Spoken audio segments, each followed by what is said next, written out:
Hello, today I am being coached by Pearl Jam and their album 10. I put a vote online about what's the greatest grunge album ever, excluding Nirvana because I've heard those. This one won. It was really close between this and Soundgarden, so I'll probably do a Soundgarden one at a later point. But I want to see how I get on with this first because I've never been a grunge fan, so I'm looking forward to the type of run-in they're going to bring out of me. So without further ado, let's crack on with 10. Right then, here we go then. First song is called Once. Hitting play now and we're off. Watch is on. Let's see what happens. Oh, that's quiet. Is that even on? That's really quiet. This is a very gentle start of the shakers. What's a solo? Is this, what's going on in this song? Like I can't work out. I think he's trying to tell a story, but I can't work out what's going on.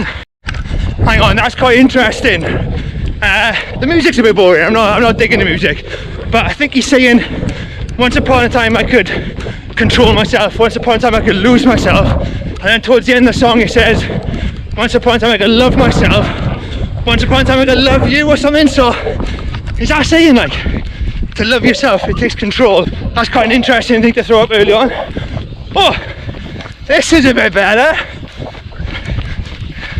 I'll be honest with you, I couldn't really hear the guitars in the first song. It sounds a bit chunky straight away.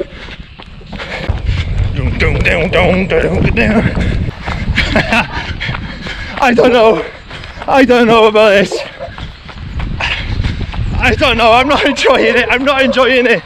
It's really hard to understand what he's saying. Song number 2, I don't know. I'm guessing. I don't know what it's about, I have no idea what's going on.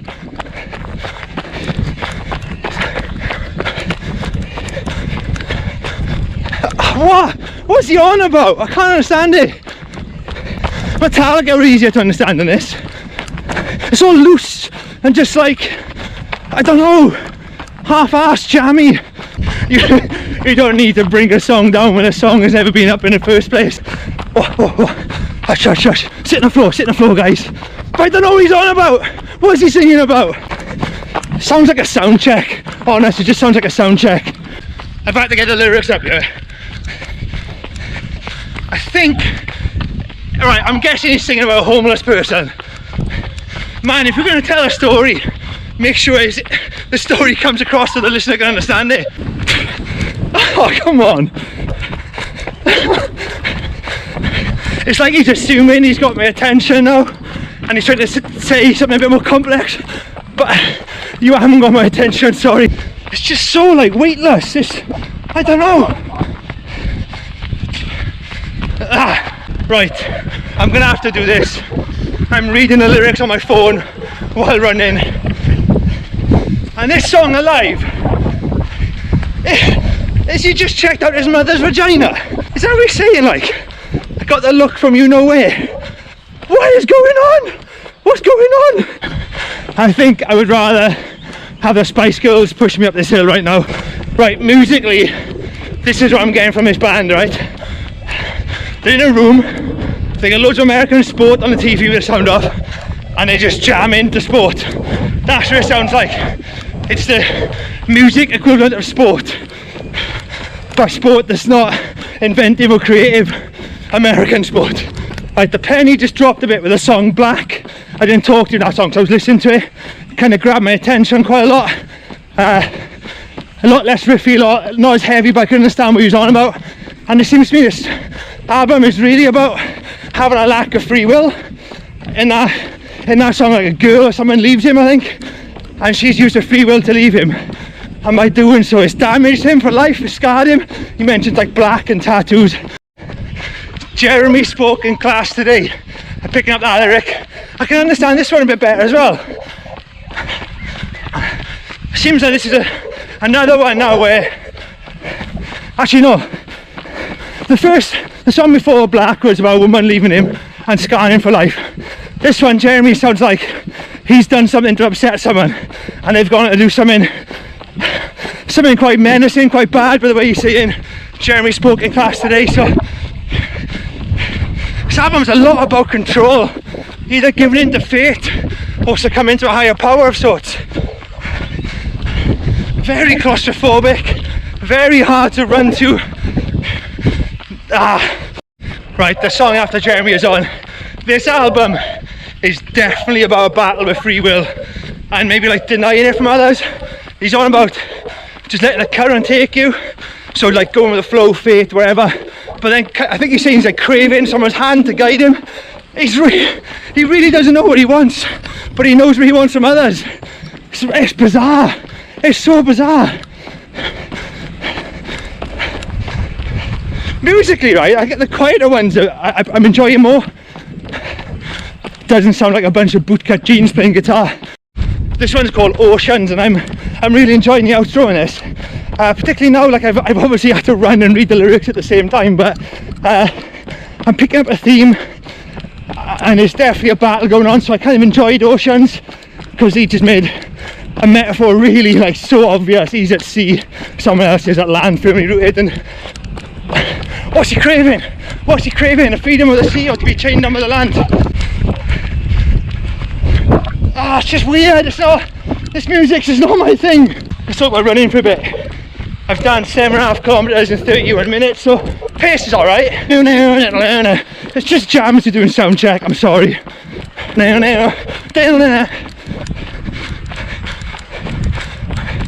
This is a bit better. It's like he's not trying to tell a story now, I think, and I'm enjoying this a bit more. What a lovely day though, eh? What a lovely day. I feel like I'm in an abusive relationship with this music. I really do. It's bringing back memories of stuff that sound familiar, but making it worse and less enjoyable. This album's picking on me. That's cool. Yeah. Oh yeah, that's nice. More of this. I want more of this. I don't know what this is, but I like more of this. I get a feeling this isn't going to be a fast run until I worked out what Eddie Vedder wants in life.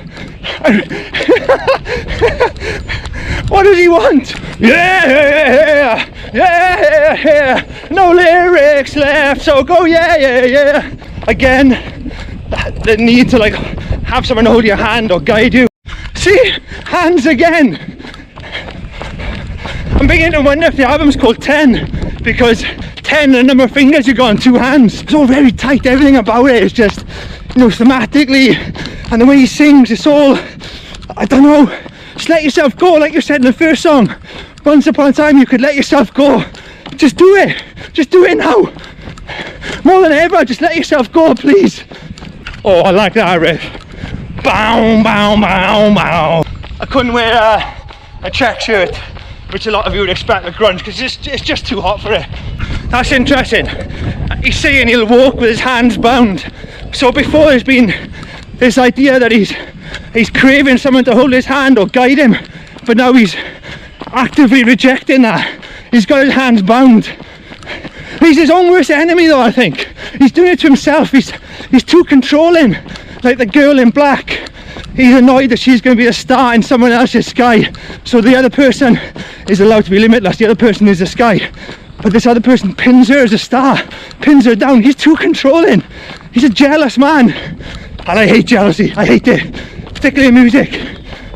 You know, one of the reasons Metallica converted me to metal was because it seemed like a real purpose. A lot of energy has gone to songwriting, arrangement, working out the riffs.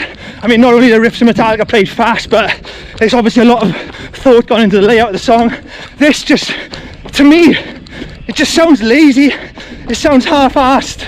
It just sounds like a jam. I know I keep saying it, but it just sounds like they're jamming. Is that what they call Pearl Jam? Oh, that's cool. Do you know what's funny about me finding this bit cool? It's just drums and vocals and a little bit of guitar. This is alright. There we are. Yes, yes, it's selfishness. This man is standing on a windowsill. It sounds like he's about to jump and kill himself. But Eddie Vedder says he's got a great view. Selfish. Selfish, come on man. Come on. Even Metallica were more affectionate than this. This song's called Release. The one before it was called Deep. Together, are we finally going to get some kind of deep release? Are we going to get a resolution to this constant battle of fate or being guided by someone else deliberately? Actually, that's what fate is. He's got two different ideas of fate, isn't he? Fate is just giving into it, or fate is allowing someone to guide you. Oh man, This guy is confused. This album has dehydrated me more than the others. I really need a drink. It's almost like he's saying I like that. Om Hare Krishna. This is like the Doors without the keyboards. Or the poetry. I ride the wave where it takes me. Is that his answer? Is he just giving in? Let everything be. Om Hare Krishna. I'll wait in the dark for you to speak to me. Release me. Yeah, I get it. This is the best. This is good. It's getting good now. Fair play to the guy. Like, maybe he's just been brutally honest all through the album, and maybe I just found that hard to run along to get to terms with. Maybe he's just been really honest. There's nothing wrong with that. There's nothing wrong with that at all. This song is actually quite beautiful now. Now I'm just running. I'm taking in the whole themes of the album, and this is like the most peaceful, most open sounding thing on the album. It's really nice. This is really nice. I am myself. Is he working it out? Fair play to him if he is. I'm confused though, because this is the last song, but I checked the album length and I've got at least another 5 minutes to go. And this song feels like it's ending, so I don't know. Yeah, so the song has ended. I've just checked the track length on my phone. It's telling me there's another 5 minutes left, so there's no music going on at the moment, so I just keep on running. Oh, hang on. That's what came on at the start, didn't it? Hang on a minute now. Okay. You thought he had an answer to his problems. He thought he was just going to succumb to the gentler side of fate, just letting them go in with the waves or whatever. And you thought you found an answer, you thought you found a release. But now he's gone back to the album where the whole conflict started. So there is no resolution, is there? There's no answer. You're trapped. You're stuck in this little loop, this little circuit that just keeps on going on and on forever, where you question, you find an answer, you be honest with yourself, you think of the things you've lost, the things that people are upset, and it's just never ending. Yeah, I dig it. There's definitely some kind of Hare Krishna stuff going on here. This is really nice. I'd say musically I prefer the Spice Girls album to this, but in terms of like toughing it out and working with the theme, this makes sense overall, and you can't really fault it for an album. I mean, not many people would have the guts to do that. This was their debut album as well, wasn't it? Yeah, I like it. It's been a rough ride, but I like it. Right, let's see what we're doing here. Let's get to 13 kilometers, is it? I've got 500 meters left.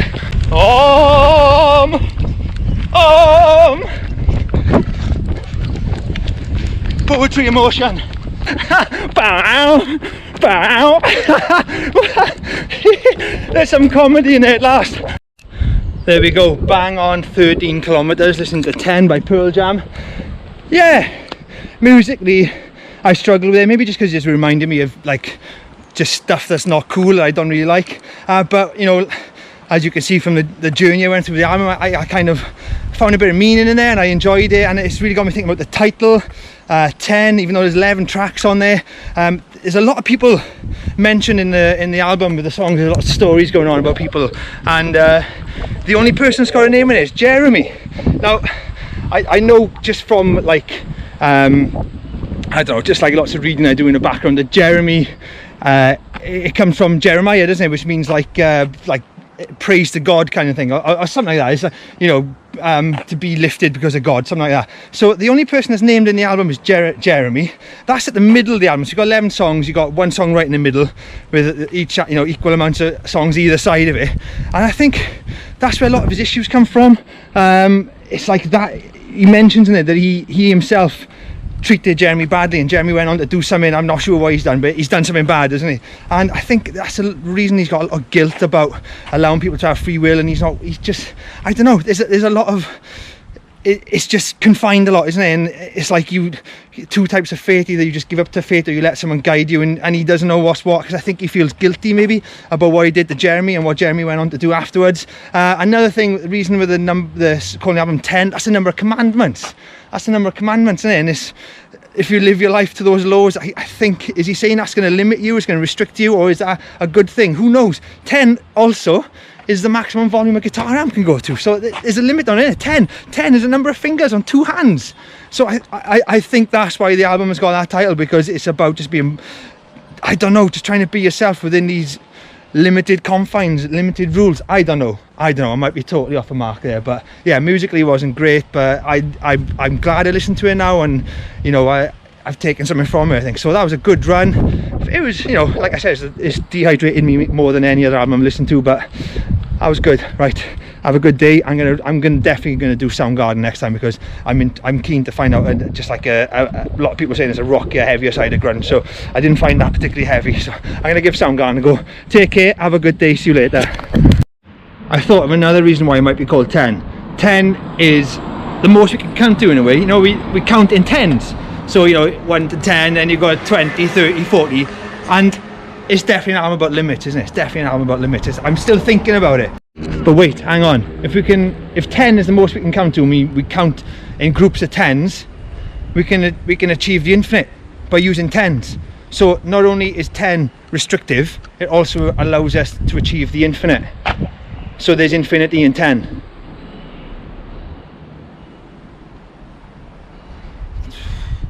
I'm really thirsty.